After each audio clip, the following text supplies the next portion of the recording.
5%. Kalian memang di sini ya, stay-nya, kuliah. Kalau penuh, semua dapat kursi. Ada kursi berlebih? Kalau full 240-an? Nggak ada.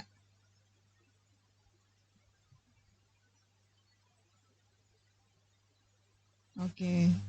Ya, saya melihat beberapa ya, lebih kayaknya 10% kursi yang kosong. Baik. Saya lanjutkan ya, Dek ya. Tadi saya sudah tanya beberapa mata kuliah yang sudah diberikan di blok kardiovaskuler. Bloknya apa namanya sekarang? Kardio aja, kardiovaskuler ya. Baik, jadi di sini deh ya, peran kita nanti kalian kan output dari pendidikan kedokteran ini menjadi dokter ya. Menjadi dokter yang bisa memberikan pelayanan kesehatan khususnya di pelayanan kesehatan primer. Kalian belum tutorial ya? Belum ya. Di sini ada skenario-nya, saya lewatin deh ya. Ini tujuan pembelajaran kita. Kalian lihat ada yang warnanya orange, ada yang warnanya hijau. Itu sebenarnya berbeda ya. Kalau yang warnanya orange itu tujuan kita kepada pasien. Sementara tujuan kita kepada pelayanan kesehatannya. Kalau yang hijau itu tujuan kita kepada pasiennya. Ya. Mengapa penting? Yang pertama, sejak tahun 2014 Indonesia mengimplementasikan sistem pelayanan kesehatan yang direncanakan ya, managed care. Tahu managed care? Jadi pelayanan kesehatan itu ada bukan hanya ketika kalau orang sakit datang, kalau udah selesai berobat enggak, tetapi yang ditata. Bahasa yang kalian, kalau di dalam terminologi internasional kita sebutnya managed care. Ya, jadi pelayanan yang tersistem. Implementasinya apa? Implementasinya adalah adanya universal coverage. Apa itu universal coverage?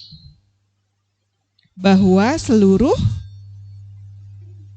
warga negara, ya, bukan penduduk aja, seluruh warga negara Indonesia itu tercover dengan pelayanan kesehatan melalui sistem asuransi. Itu universal coverage. Dimulai tahun 2014. 2014 tidak langsung semua. Kalau universal itu semua gitu ya. Jadi berapa persen bertahap, tapi dimulai 2014. Sebelumnya udah ada. Tetapi tidak dengan pendekatan universal coverage. Waktu itu hanya misalnya ASN atau PNS itu ada asuransi, tenaga kesehatan pekerja itu ada jam sostek, namanya dulu jaminan sosial dan kesehatan untuk tenaga kerja, ya. Bagaimana dengan petani, bagaimana pedagang, pengusaha informal, kalau kamu mau punya asuransi kesehatan ya beli sendiri gitu. Tidak ada upaya untuk meningkatkan itu, ya. Tetapi kenapa kemudian banyak banget ini HP bagus-bagus di bawah, ya. Sampai di mana tadi saya? Terdistraction dengan HP yang bagus-bagus. Sampai di mana saya tadi?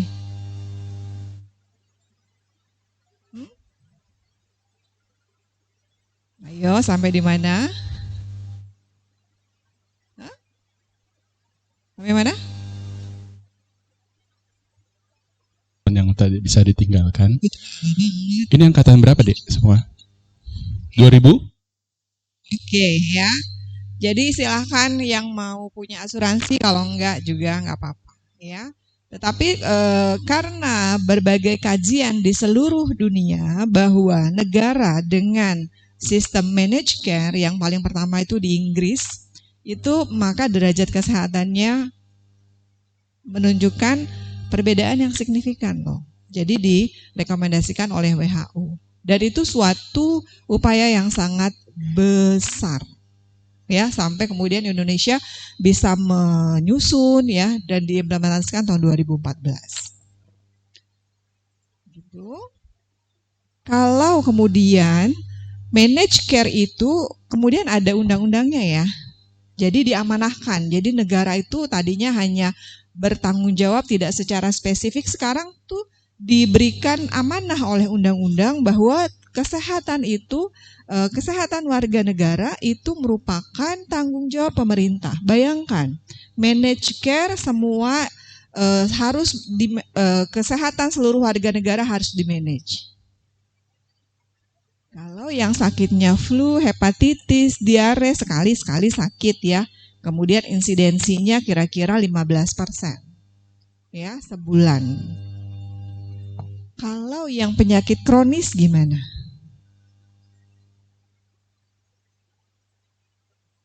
Dia sakit terus kan? Ya enggak? Kardiovaskuler nomor 1 di Indonesia. Artinya apa? Kalau misalnya yang penyakit kronis itu 20%, maka 20% itu beban negara berulang setiap bulan. Kalau berulang setiap bulan, itu kalau misalnya dia tidak, dia baik, terpelihara, terkontrol. Kalau tidak, dia jatuh kepada komplikasi, membutuhkan pelayanan yang lebih intens, harga yang lebih mahal. Cost-nya membebani negara. Sehingga sejak 2014 itu sangat concern dilakukan pengendalian terhadap penyakit kronis yang tersistem. Ya, bayangkan, sekarang aja kan rugi gitu ya. Istilahnya rugi itu sebenarnya kita nggak cari untung kok. BPJS itu memang diselenggarakan untuk memanage, ya. Artinya harusnya ini gimana? Harusnya beban disease-nya, insidensinya, sehingga tidak memerlukan biaya perawatan yang lebih tinggi. Nah, itu dibebankan kepada siapa? Kepada dokter pada gate yang paling pertama berhadapan dengan masyarakat, ya, di layanan primer. Dilakukan pencegahan, kemudian dilakukan early diagnosis gitu. Ya, sehingga yang beresiko nggak jadi sakit, kemudian yang sudah sakit terdeteksi lebih awal dan di maintenance dengan baik, sehingga walaupun dia punya penyakit, dia tidak jatuh atau tidak mengalami komplikasi. Begitu, ya. Kalau enggak, kita nggak usah dikalahkan oleh negara lain dengan perang, kita nanti kalah sendiri. Gitu ya, Dek ya. Sehingga kalau kita lihat di sini, tujuannya kalau dulu saya belajar, ya, saya jadi mahasiswa tahun 96. Kalian belum lahir ya?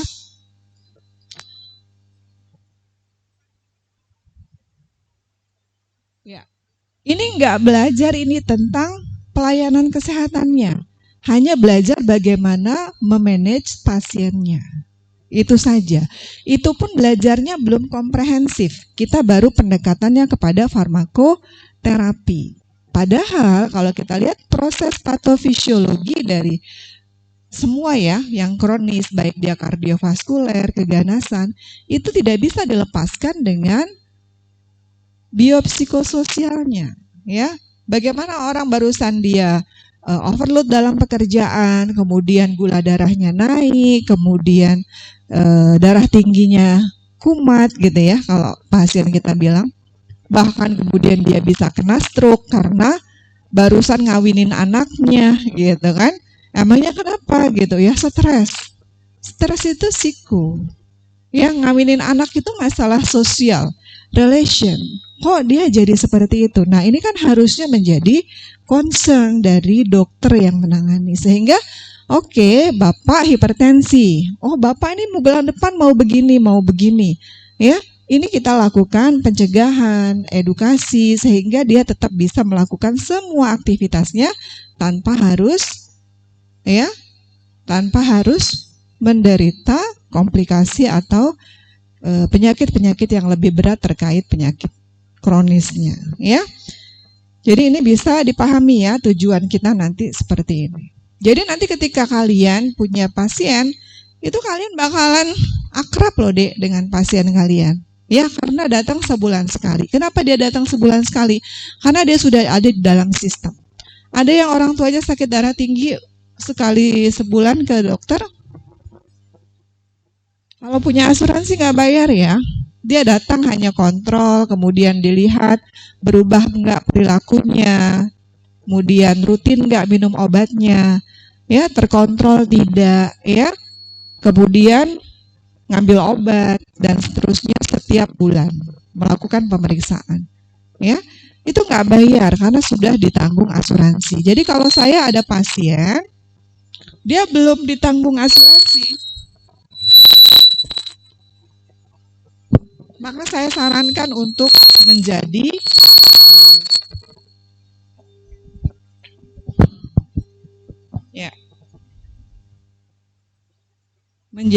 pasien yang tercover ya dengan asuransi. Balik lagi ke prinsip pelayanan dokter keluarga ya. Di sini kita lihat ada acute and chronic health problem. Jadi menata laksana pasien baik itu kasusnya akut ataupun kronis. Bagaimana cara menata laksananya dengan pendekatan yang komprehensif? Apa itu pendekatan yang komprehensif? Komprehensif itu kalau bahasa Indonesianya apa? Menyeluruh, ya. Menyeluruh artinya kalau konteksnya adalah pelayanan kesehatan, artinya menyeluruh itu dari, ingat kalau komprehensif, it means ya, refer to natural history of disease, riwayat alamiah penyakitnya. Dari misalnya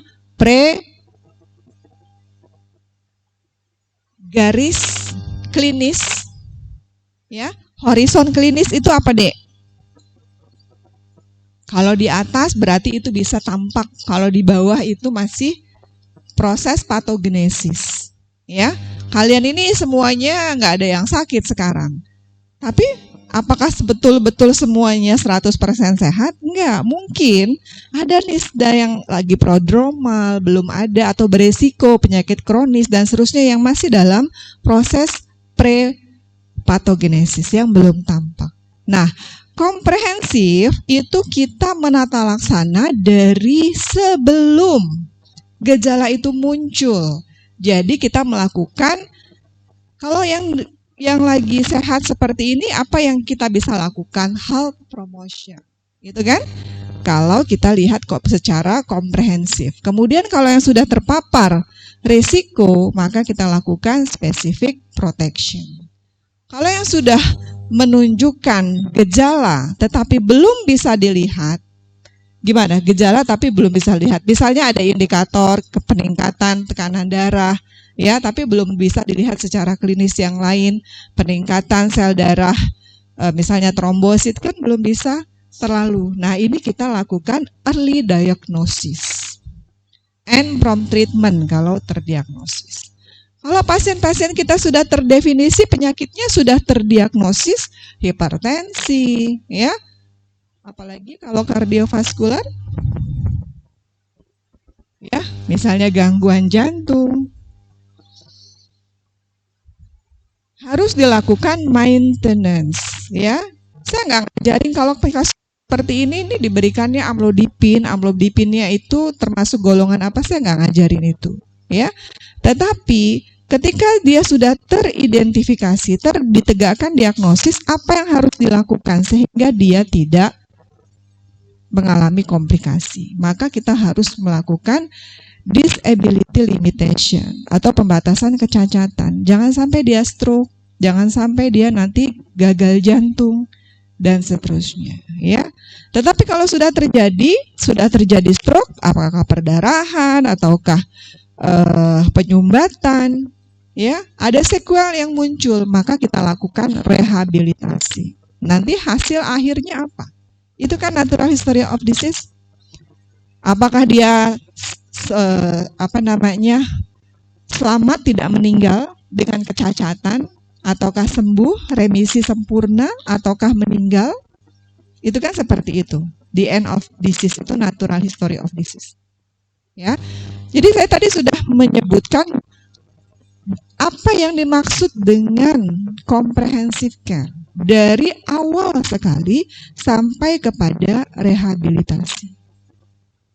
Itu yang bisa kita lakukan atau yang harus kita lakukan pada pasien, terutama yang sedang kita bahas adalah penyakit kronis, dengan menerapkan comprehensive care.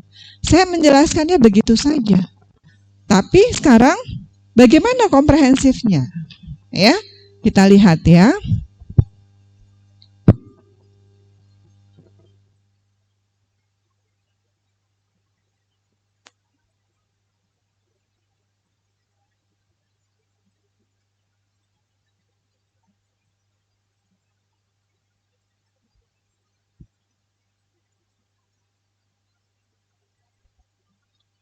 Definisi penyakit kronis saya rasa tidak perlu ya.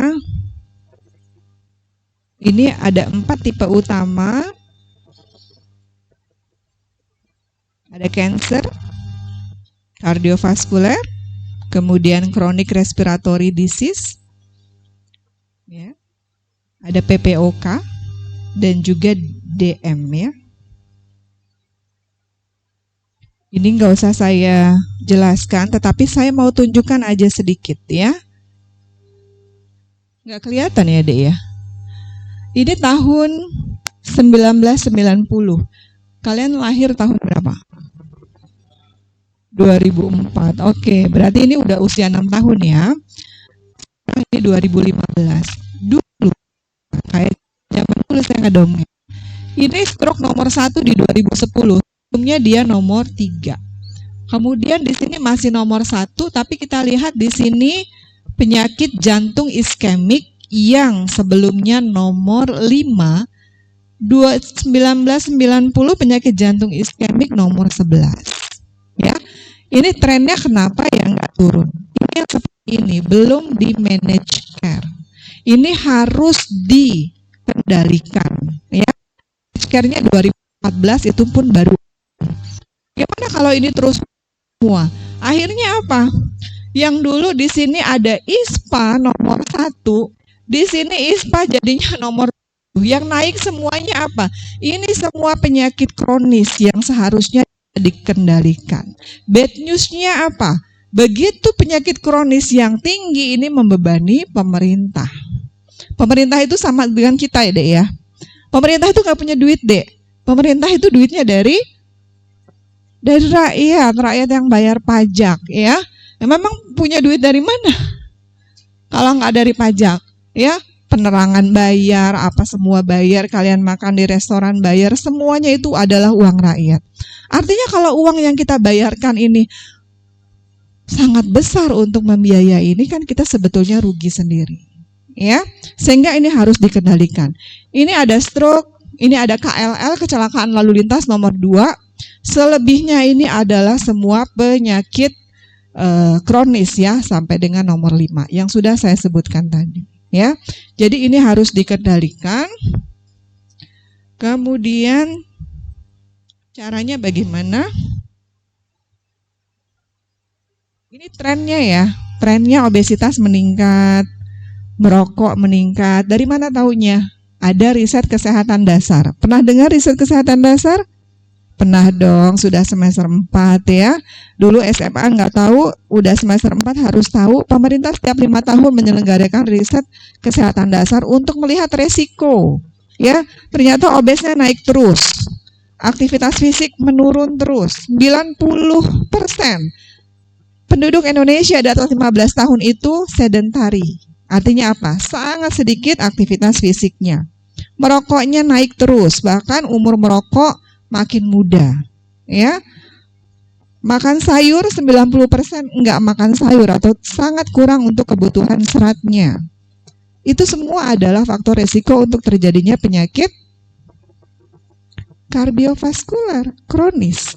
Jadi kalian bayangkan kalian 5 tahun lagi jadi dokter, lebih besar dari sekarang. Ya, Saya kalau praktek di rumah, pasti setiap hari itu penyakit kronis ada pasiennya. Banyak. Padahal kan seharusnya enggak ya. Banyaknya harusnya yang mungkin influenza, hepatitis, diare gitu ya. Ini enggak, yang hipertensi dan seterusnya, DM ya.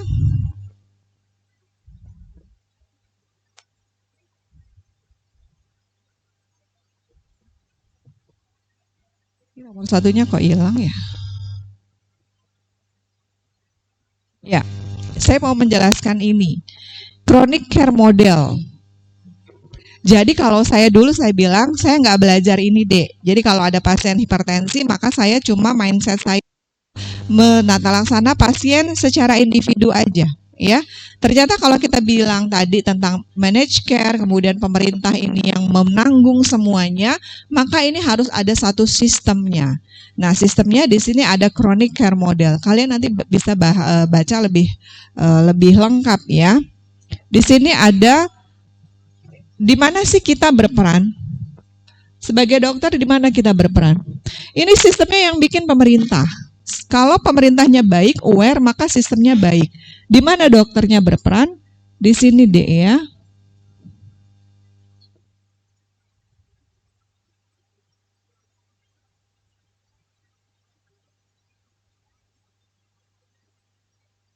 Ya. Sebenarnya di sini adalah merupakan sebuah tim, begitu ya. Timnya siapa? Kita, nakes, pelayanan kesehatan. Saya nggak bilang dokter sendirian. Nanti di dalam sistem di puskesmas itu ada apotik, ada petugas lab, ada petugas gizi, semuanya berperan dalam penata laksanaan penyakit kronis. Ya. Tapi apa cuma nakes aja di sini? Prepared Proactive Practice Team? Enggak. Ada di sebelah sini apa, Dek? Kebaca nggak? Inform, empower, patient and family. Artinya apa? Ada pasien dan keluarganya itu yang berdaya, empower. Caranya gimana? Kalau pasien kalian itu edukasinya misalnya minimal lulus SMA, itu lumayan. Kita akan mudah mengedukasi, mengarahkan. Tapi kalau misalnya kurang dari SMA, bisa nggak? Bisa. Tapi yang penting kita harus punya komitmen, concern, keprihatinan dari si dokter. Jadi kita nggak bisa loh cuma kasih amlodipin sebulan sekali, kalau dia datang kita kemudian tensi sudah. Kita harus lihat faktor resiko yang akan membuat dia menjadi beresiko komplikasi. Atau ketika bapaknya sakit kardiovaskular, anaknya ini harus kita lakukan pencegahan secara dini, karena dia sudah beresiko kan? Nah, apa? Oh, untuk menjaga berat badan supaya dia tetap ideal. Ya, tidak kelebihan berat badan. Terus apalagi yang dilakukan? Ini harus direncanakan. Ya. Caranya gimana? Jadi kalau misalnya ada pasien penyakit kronis, kita tadi saya bilang, kalian nanti bakalan akrab. Nah, tahu keluarganya siapa saja. Ini harus kita manfaatkan untuk membantu pasien dalam memperbaiki gaya hidupnya, membantu pasien untuk apa, Dek? Patuh minum obatnya, gitu ya. Jadi kita berdayakan. Nah, berdayakannya caranya gimana? Nanti kita bisa bahas di kuliah yang lain, ya.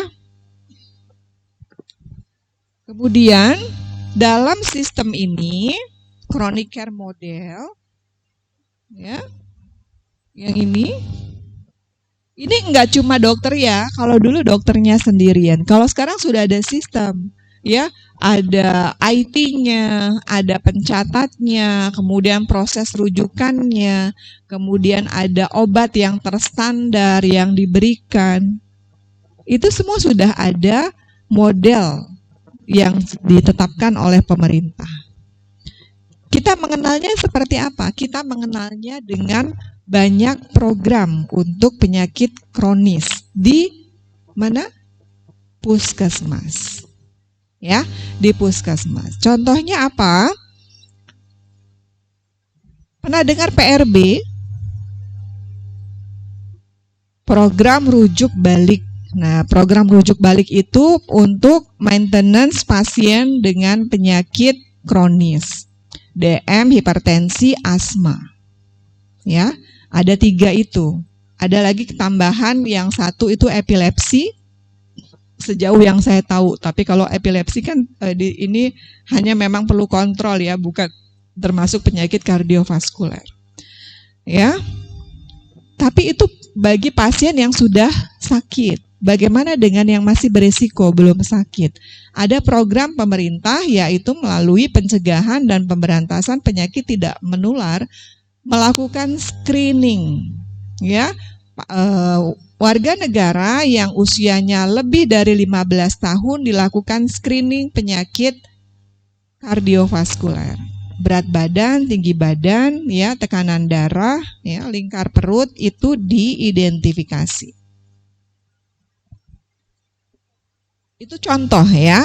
Untuk contohnya, kemudian, nah, jadi pasien yang diharapkan ketika dia pertama kali terdiagnosis, ya, ini masih dalam kondisi yang penyakitnya masih early, bukan tahap yang lanjut.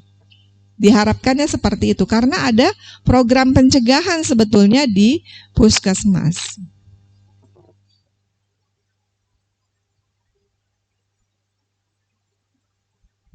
Sampai di sini sudah terbayang belum untuk pelayanan kesehatan bagi pasien penyakit kronis? Kalau dulu deh, bedanya ya, dulu misalnya sakit hipertensi nih ya. Jadi kalau saya ngerasa sakit, saya berobat. Atau saya ngerasa sakit, tapi saya nggak punya uang. Jadi saya nggak berobat, saya tahan aja ya. Hipertensi itu kan disebutnya silent killer ya. Nggak apa-apa nggak berobat juga kan? Nggak apa-apa dalam tanda kutip, gitu kan? Karena nggak punya uang. Beda kalau kalian misalnya demam, ya. Nah itu kan sangat tersiksa kalau misalnya nggak berobat, ya. Nah untuk pasien penyakit kronis yang sekarang nggak seperti itu. Jadi kalau misalnya kan saya sudah ada asuransi bagi pasien dari keluarga miskin, dia mendapatkan jaminan dari yang sifatnya bantuan sosial dari pemerintah. Ya, walaupun itu tidak bisa 100% kita akui bahwa itu juga hanya sebagian dari orang-orang miskin yang mendapatkan jaminan asuransi. Tapi ada. Ya, kalau dia sakit nggak berobat ke puskesmas secara rutin ya, sakit penyakit kronis, masalahnya apa?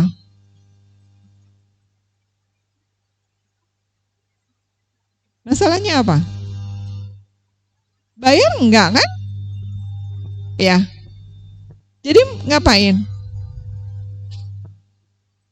Dia penyakit kronis, pasien penyakit kronis. Ada asuransi kesehatan, ada yang karena memang dia pekerjaannya ASN, keluarganya ASN, atau dia pegawai swasta diberikan fasilitas asuransi kesehatan dari kantornya, atau dia tidak mampu, sudah diberikan asuransi kesehatan oleh pemerintah. Ya, ada Jamkeskot, pernah dengar nggak? Jaminan Kesehatan Kota. Itu sumber dananya dari anggaran belanja APBD ya, gitu ya, daerah ya. Kalau negara kan ada juga dari sumbernya APBN. Jadi masalahnya apa ini? Bapak kan sakit hipertensi. Bapak kenapa nggak rutin kontrolnya sebulan sekali? Kan Bapak punya asuransi. Masalahnya apa? Itu yang kalian hadapi nanti. Masalahnya apa? Ayo. Apa, Dek? Tunjuk dong, tunjuk tangan dong.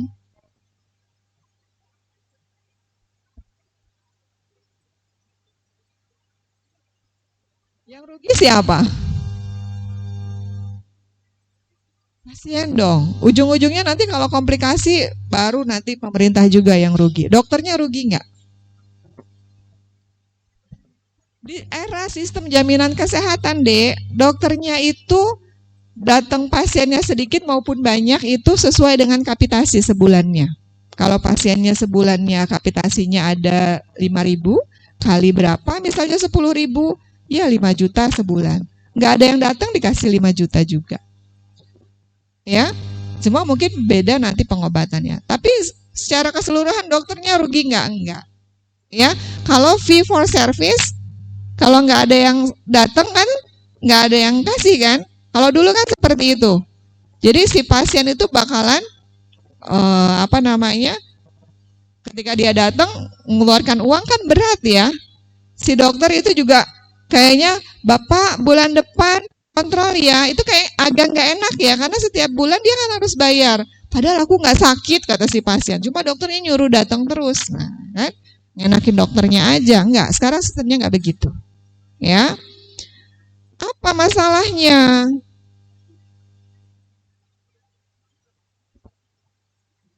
Ini masalahnya. Ini hanya sebagian saja. Ya, kalau kita lihat kan udah nggak ada lagi masalahnya pengobatannya. Ternyata banyak loh yang membuat si pasien tidak datang untuk kontrol. Ya, masalah adaptasi, belum beradaptasi dengan penyakit. Aku kalau mau ketemu Pak Dokter itu kayak gimana gitu ya, kayak udah takut, nggak enak makan, nggak enak tidur gitu. Mendingan nggak aja deh gitu. Apalagi ada banyak orang yang bilang gini, semakin kita ke dokter semakin banyak penyakit kita. Coba kalian lihat, tanya. Orang saya itu nggak apa-apa, begitu ke dokter, wow saya tinggi kolesterol, saya ini, jadi penyakitnya ada 5. Coba saya nggak ke dokter, saya nggak sakit, kata dia gitu. Ya, bukannya nggak sakit, nggak tahu gitu kan ya. Emangnya dokter yang bikin ya, dokter yang mendiagnosis ya. Kemudian faktor resiko yang tidak bisa diubah. Ya mau gimana gitu kan. Kemudian kepatuhan pengobatan. Tadi yang saya bilang, dia nggak nyeri. Kalau nggak nyeri ya nggak minum obat nggak apa-apa. Nggak kontrol 3 bulan, 6 bulan ya nggak apa-apa. Selama tubuhnya masih bisa ya menerima proses patogenesis sebelum sampai kepada komplikasi. Ya, komplikasinya cepat nggak? Enggak. 10 tahun, 15 tahun, tahu-tahu dia stroke, tahu-tahu ya nggak pernah berobat. Berobat tapi nggak diminum. Ada namanya dokter shopping. Senang banget berobat. Senang banget, tapi obatnya dibawa pulang, taruh di toples. Kumpulin gitu. Banyak sekali pasien yang begitu. Ya, senang dia berobat, enggak lupa setiap bulan ketemu sama apa? Komunitasnya selama pasien. Jadi kalau udah ketemu itu ceritanya segala macam ya, udah kayak reuni, pulang obatnya ditaruh. Ya. Kalau sekarang yang nomor 2 terakhir ini beban finansialnya udah enggak ya, karena sudah ada managed care tadi. Ya. Motivasi pengobatannya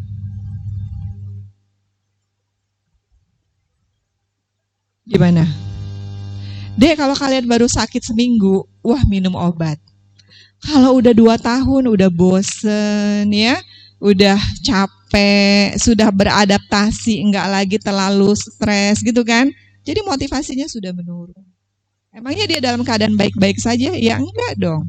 Ya, lapisan endotel dari pembuluh darahnya makin keras ya, makin reseptornya makin apa istilahnya itu tidak sensitif dan seterusnya. Karena adanya peningkatan tensi, peningkatan gula darah itu kan seperti itu. Padahal semua reseptor itu ada di pembuluh darah. Ya. Tapi gimana mau diobatin?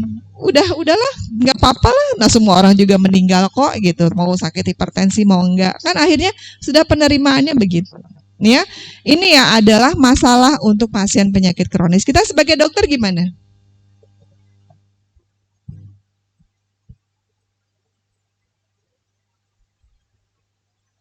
Makanya kalian ini diajarkan ya, bukan cuma saya sudah selesai kok, saya sudah kasih amlodipin, sudah saya tambahkan dengan ini, udah selesai kalau kita pendekatannya kepada farmakoterapi saja. Tapi bagaimana tadi pemberdayaan keluarganya sudah belum, ya? Kemudian kita mengidentifikasi masalahnya sudah belum, itu ya. Dengan masalah ini kita nggak bisa apa? Jadi superhero sendirian. Ya, kita di pelayanan primer itu berkolaborasi dengan semua tenaga kesehatan yang ada, ya. Ada dokter gigi, ada apoteker, itu semua ahli gizi, ya. Ada perawat. Ini kita berkolaborasi.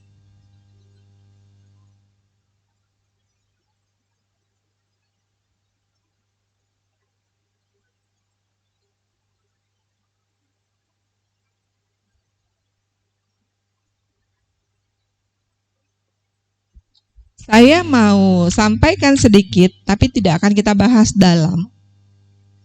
Tengah 12 ya. Untuk penyakit kronis, tadi kalian sudah lihat karakteristik dari penyakitnya. Semakin suatu penyakit itu berat, dirasakan oleh pasien, itu memberikan dampak psikis yang mendalam. Tetapi ketika dia tidak dirasakan berat, maka itu dia bisa beradaptasi dengan lebih cepat.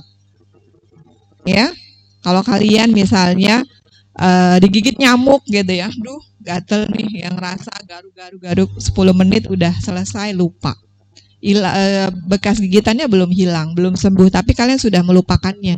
Itu bukan suatu yang berat, ya. Tetapi kalau misalnya kalian hipertensi, diomongin tekanan darahnya tinggi, ini biasanya bisa menjadi komplikasi untuk terjadinya stroke, gangguan jantung, bahkan ke diabetes mellitus, ya, yang itu nanti bisa menurunkan kualitas hidup. Kita diomongin gitu nih, atau kita ngomongin gitu ke pasien. Biasanya terjadi berapa lama dok seperti itu? Ya, bisa 10 tahun, bisa 20 tahun, oh masih lama, gitu kan? Dia sekarang nggak apa-apa. Itu berbeda kalau misalnya penyakitnya yang berat, ya, kemudian mempengaruhi lebih traumatik. Nah, bagaimana kita melihat metode 4 fase dari pendekatan adaptasi pasien dengan penyakitnya? Ya.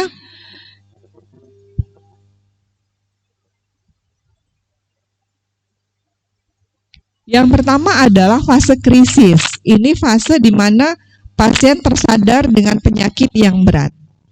Ya. Ketika yang berat itu, kemampuannya bagaimana menerimanya. Kalau dia kemudian bersikap adekuat, ini dia bisa cepat menerima, stabil emosinya, stabil fisiknya.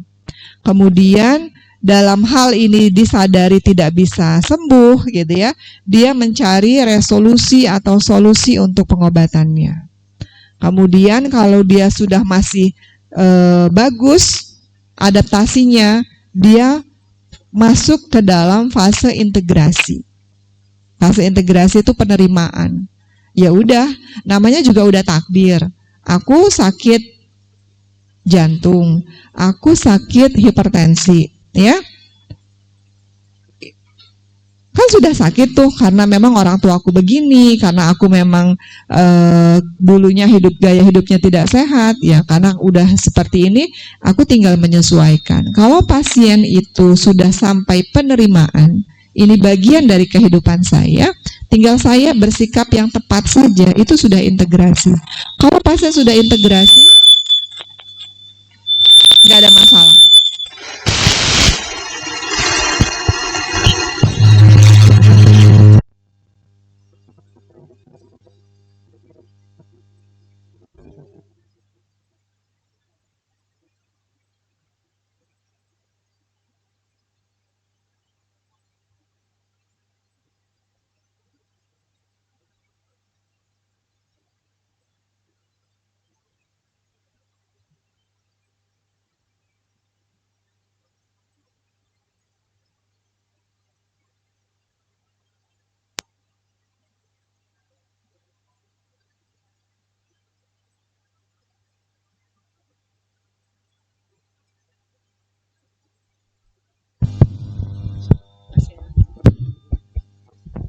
Saya lanjutkan ya.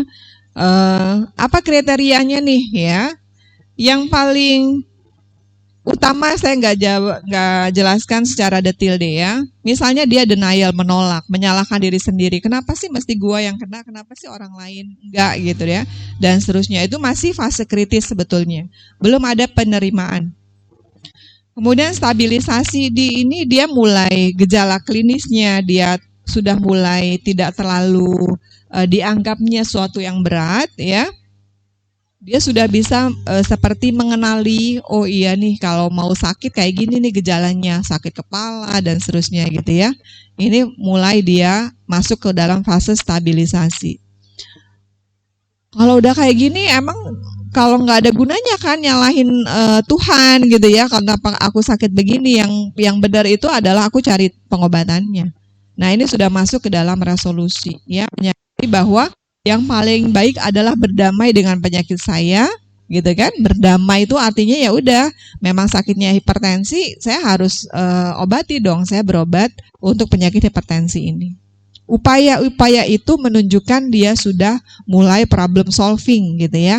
Enggak lagi tadi beradaptasi dengan rasa sakit ya, kemudian menyalahkan pihak luar seperti itu. Fase integrasi, nah ini hipertensi ini sudah jadi sahabat saya selama 20 tahun. Ini takdir dan saya harus berbahagia. Artinya dia sudah tidak ada merasa keluh kesah lagi. Capek lu minum obat setiap malam gitu ya. Capek lu setiap pagi itu harus, aduh aku belum aktivitas fisik nih hari ini ya. Capek lu, masa mau kondangan itu kita nggak boleh makan rendang, nggak boleh ini misalnya gitu ya. Dia masih tersiksa loh dek.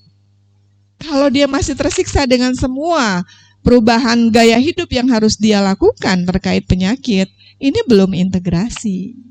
Ya, masih fase yang dia baru berupaya mencari upaya tadi.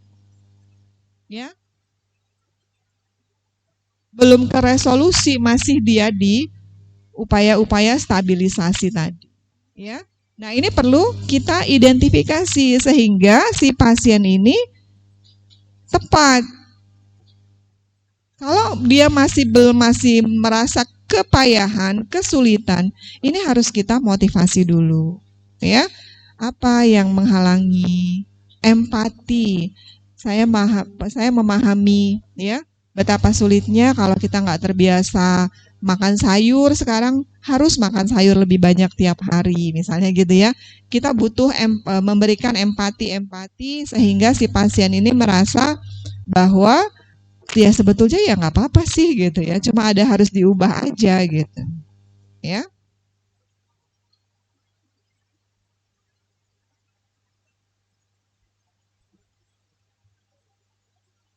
Ya, dalam penata laksanaan pasien penyakit kronis kardiovaskuler contohnya penting untuk kita memperhatikan kepatuhan.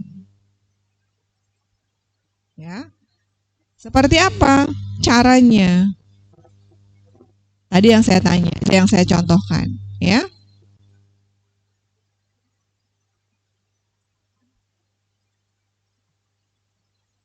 Bapak, perasaan saya udah tiap bulan kontrol ya, gitu. Saya punya pasien begitu. Dia rajin kontrol, tapi tidak terkontrol tekanan darahnya. Kenapa ya Pak? Kenapa masih 160, nggak bisa mencapai 140? Padahal saya berikan obat. Dia minum obatnya, tetapi tidak mau merubah perilakunya.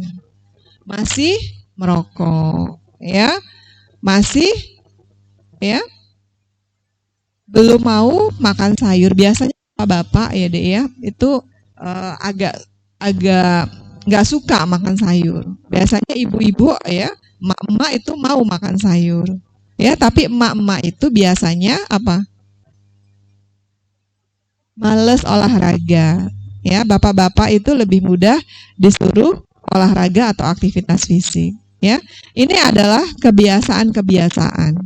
Ya, yang minum obatnya gimana? Farmakoterapinya lumayan. Ya, obatnya diambil terus dan diminum terus. Tetapi perubahan perilakunya sangat sulit. Nah, ini yang harus kita perhatikan. Kenapa? Ya, sebelum kita melakukan edukasi, kita mengidentifikasi masalah dulu. Ya, masalahnya di mana? Butuh bantuan, butuh diawasi, atau tidak ada? Maksudnya tidak ada itu nggak ada sayurannya, gimana mau makan sayur? Nah itu kan tidak punya, ya. Mau gimana saya harus olahraga, saya nggak punya waktu. Nah, ini yang harus kita apa namanya guidance ya, kita bantu, kita guide gitu untuk menunjukkan kamu sebetulnya ada waktunya, kamu yang nggak mau gitu. Ya.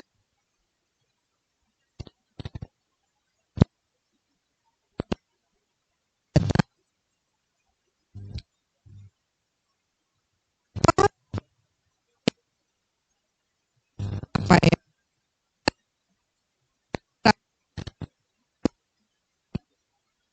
Itu memberikan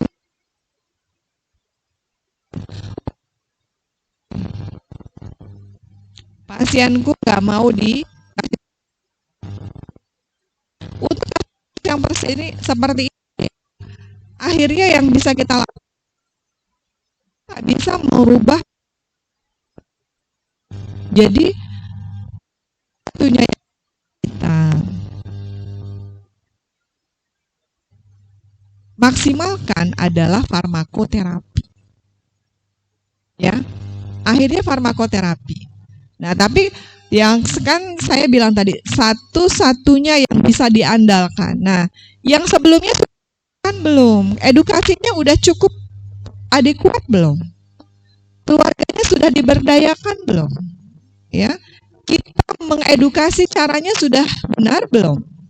Intensitasnya aku itu enggak dengan pertama kali didiagnosis, kemudian Bapak harus begini sebaiknya supaya nanti terkontrol gula darahnya. Sekali seumur hidup enggak cukup. Namanya intensitasnya yang kurang. Dokter punya waktu. Udah. Oh, berarti nanti kita masukin ya ke dalam kelompok. Nah, gitu kan. Nanti ada kelompok. Kalau kalian pernah nonton TV atau film, seringkali ada dicontohkan ada namanya kelompok, pertemuan kelompok, terapi kelompok. Itu sebetulnya membantu dokter menata laksana pasien dengan masalah yang sama, terutama yang penyakit kronis. Ya, bagaimana pengalamannya makan sayur setiap hari? Upayanya gimana sih kok bisa dia makan sayur setiap hari? Dia seminggu 3 kali olahraga, gimana caranya? Mereka akan sharing di dalam kelompok. Yang mengarahkan si pasien masuk ke dalam kelompok siapa? Dokternya. Yang membuat kelompok siapa? Dokternya. Apa yang dilakukan oleh dokter? Karena dokter tahu, dokter nggak bisa dong sendirian. Makanya dibuat sebuah komunitas atau kelompok pasien dengan masalah yang sama. Nanti dia tinggal melihat, ya, memberikan terapi 1 minggu sekali atau 1 bulan sekali kepada kelompok tersebut. Ya, itu semacam prosedur untuk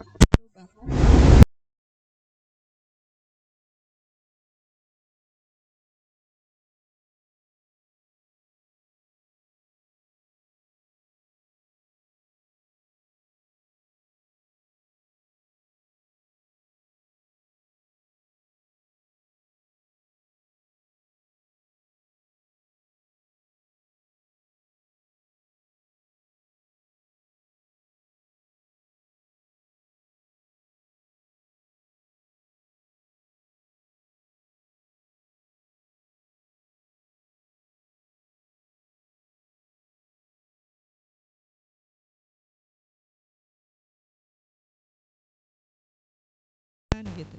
Ya.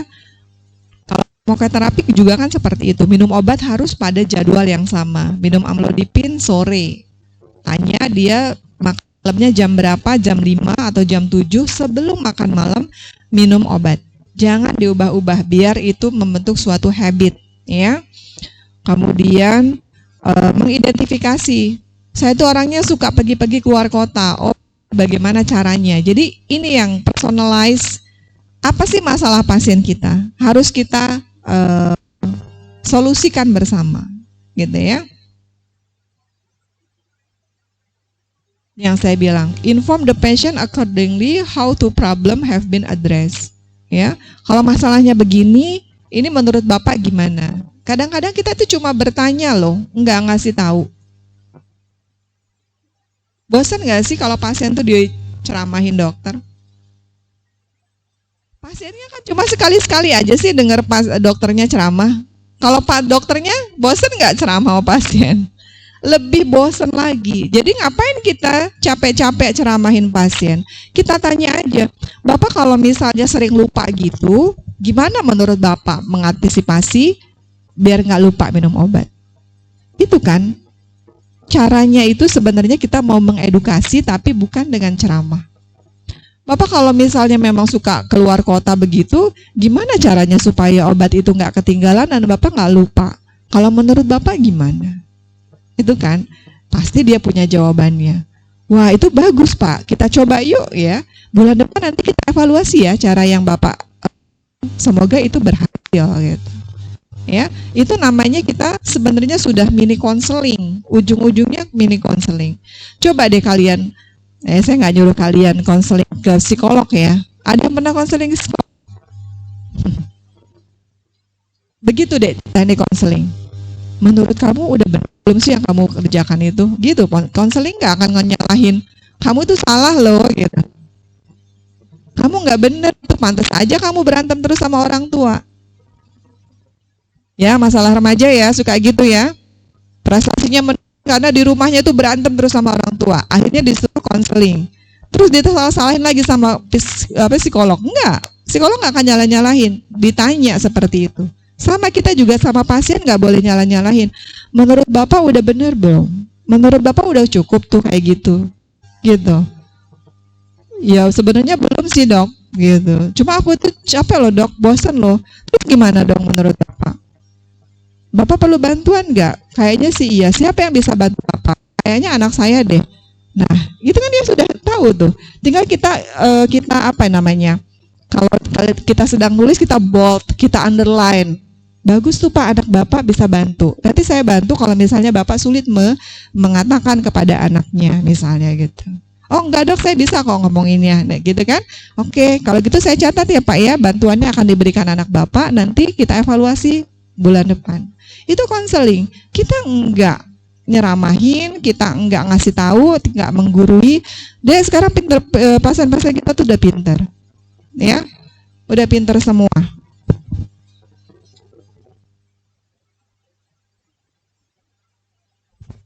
Bagaimana kita mengukur pasien kita ini bagus nggak kepatuhannya? Yang paling mudah apa dek? Kontrol sebulan sekali. Kita mau lihat gimana patuh nggak? Kita tahu dia tidak patuh dari mana? Dari mana? Hah? Nggak kedengeran saya. Kontrolnya nggak rutin. Oh intensitas dia berkunjung. Oke.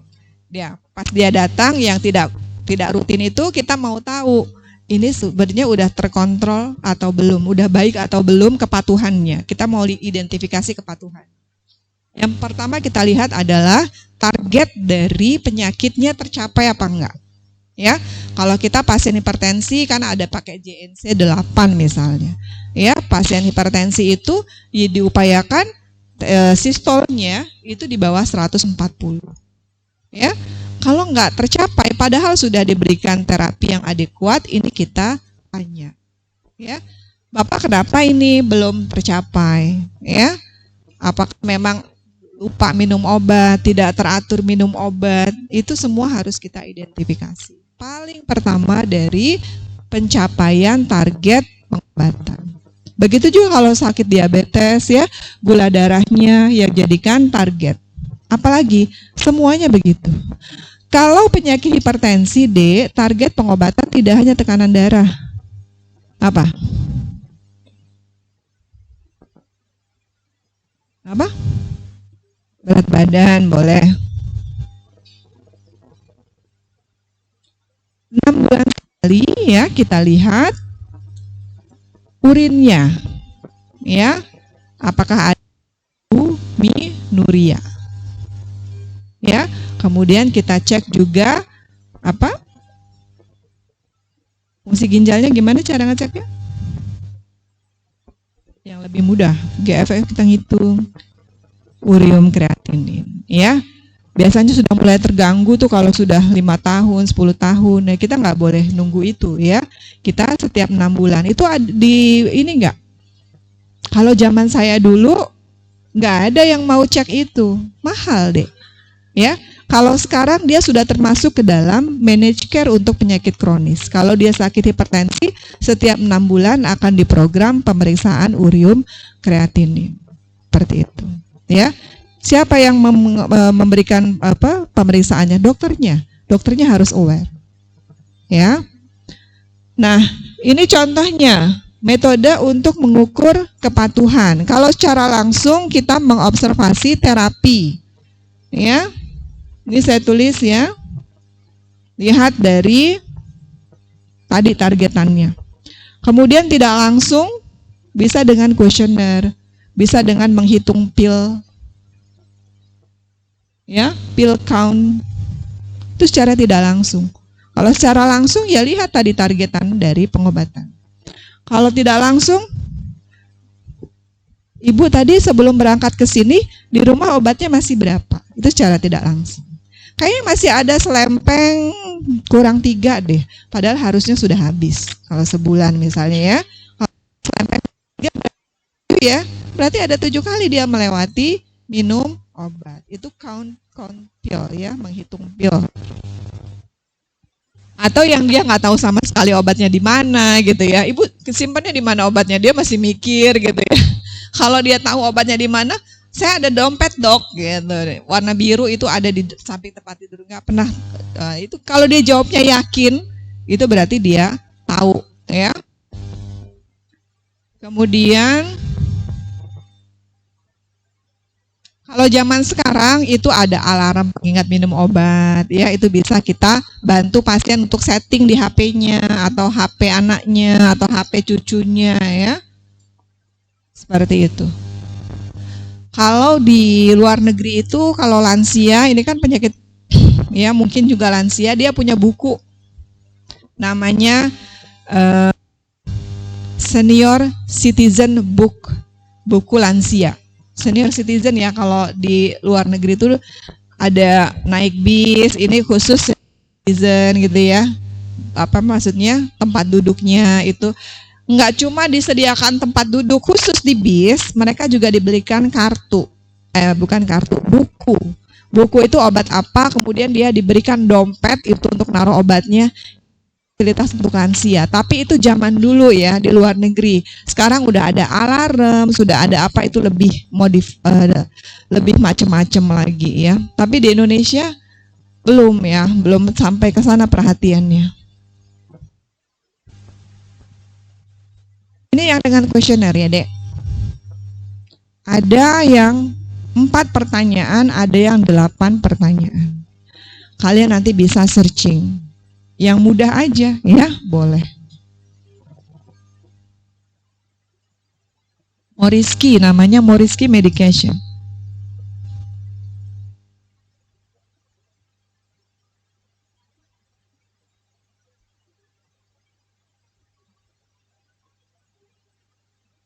Ya, contoh kasus silahkan dibaca.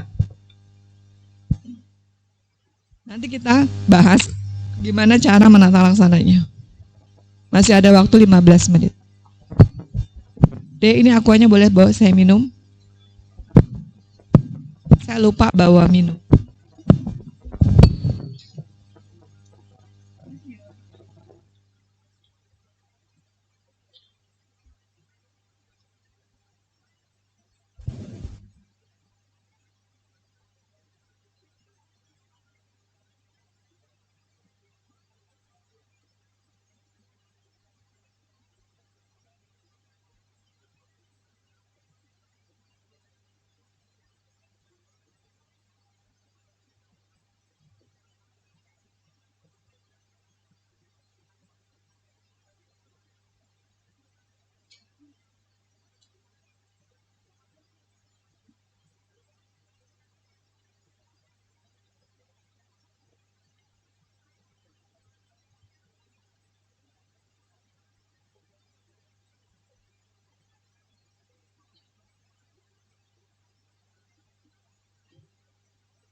Sudah dibaca soalnya?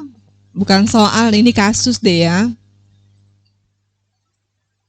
Kita sebagai dokter itu nanti dek, kita nggak bisa yang tadi saya bilang marah-marahin pasien. Nggak ada, kalian nggak pernah diajarin ya, kalau pasien kayak gini kamu marah-marahin aja, nggak ada kan?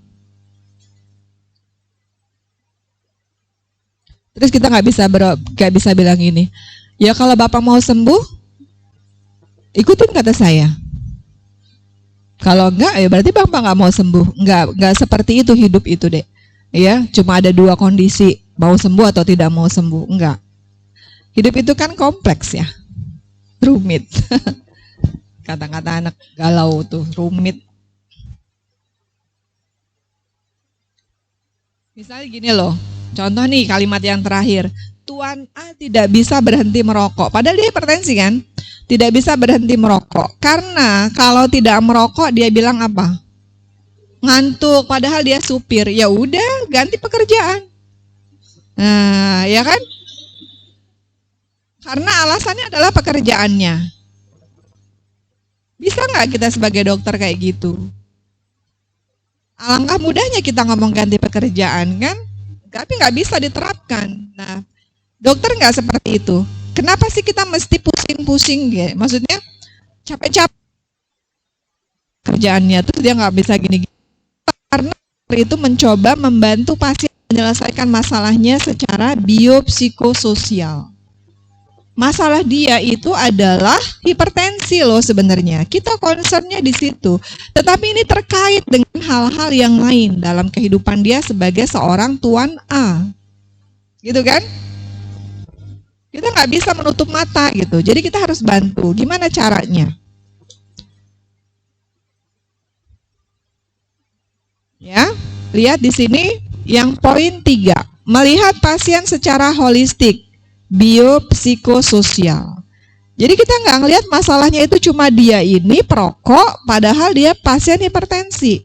Itu kita cuma lihat masalah klinisnya aja, biologisnya aja. Dia ini seorang kepala rumah tangga yang harus mencari nafkah. Pekerjaannya sebagai supir. Orang Indonesia deh ya, nggak bisa kerja meninggalkan rokok. Apapun deh pekerjaannya, jangankan supir. Banyak kok yang lain-lain pekerjaan dia sambil merokok. Yang nggak merokok itu cuma pekerja pabrik yang memang dilarang merokok di dalam pabrik. Ada tulisannya. Pekerjaan informal bagaimana? Nggak ada yang melarang. Jadi banyak sekali kejadian merokok ini adalah pekerja-pekerja informal. Yang merokok itu bisa sampai sehari 1 bungkus, 2 bungkus. Bayangkan. Ngerokoknya bisa sebungkus sampai 2 bungkus. Padahal dia bekerja karena pekerjaannya sifatnya informal. Jadi kalau misalnya kalian lihat deh, kalian lakukan penelitian, pasien yang kerjanya formal di pabrik ini nggak bisa dia merokok sambil bekerja, jumlah rokok yang dikonsumsinya tidak terlalu banyak. Ya, gimana dong?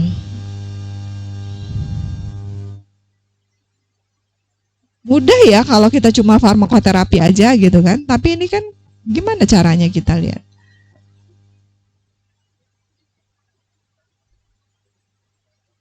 Ya, yang pertama ya Dek ya.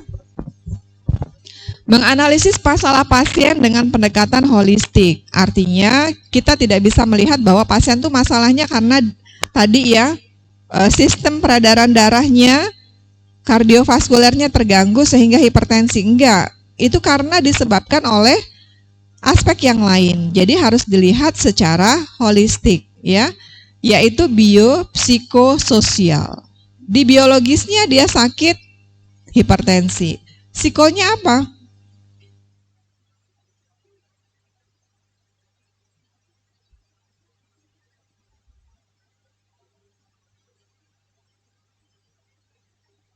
Masalah psikologisnya ada nggak dia?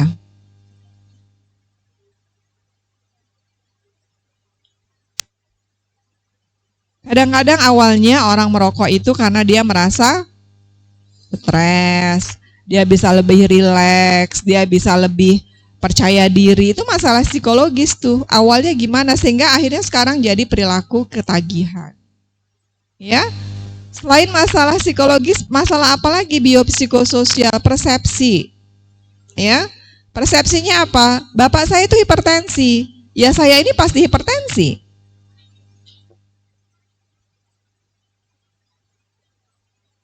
Kenyataannya seperti itu enggak? Benar enggak sih? Ya saya hipertensi karena bapak saya juga hipertensi. Memang betul ada riwayat. Ini kan persepsi. Harus diluruskan. Tidak selalu walaupun memang beresiko lebih tinggi. Ya. Persepsi pasien tentang hipertensi minum obat bila sakit. Ini harus diluruskan. Jadi masalahnya apa tadi? Dia hipertensi, terus apa lagi? Persepsinya belum benar, ya kan?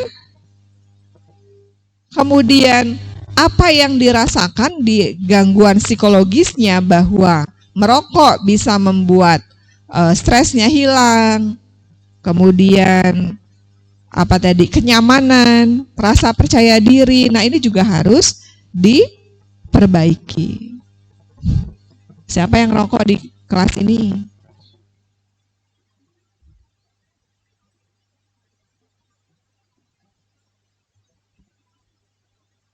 Coba yang rokok, ingat-ingat deh, awalnya dulu kalian ngerokok itu ngapa?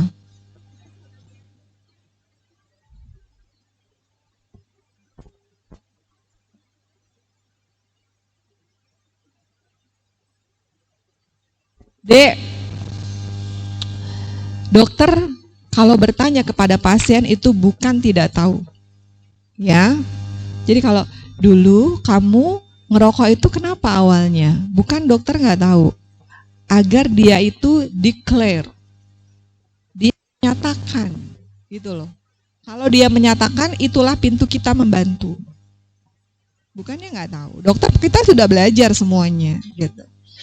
Dulu saya suka cemas. Dulu saya rendah diri. Kalau saya ngerokok kayaknya kelihatan jagoan. Gitu kan misalnya. Nggak apa-apa. Oh gitu. Ya. Jadi jangan kita bantah apa yang disampaikan oleh pasien itu. Nanti kita belajar bagaimana cara mengarahkan dari deklarasi dia itu loh. Kita arahkan itu gimana? Itu semua ada caranya, ya. Kemudian yang penting pertama kali adalah kita mendiagnosis. Diagnosis artinya apa sih, Dek?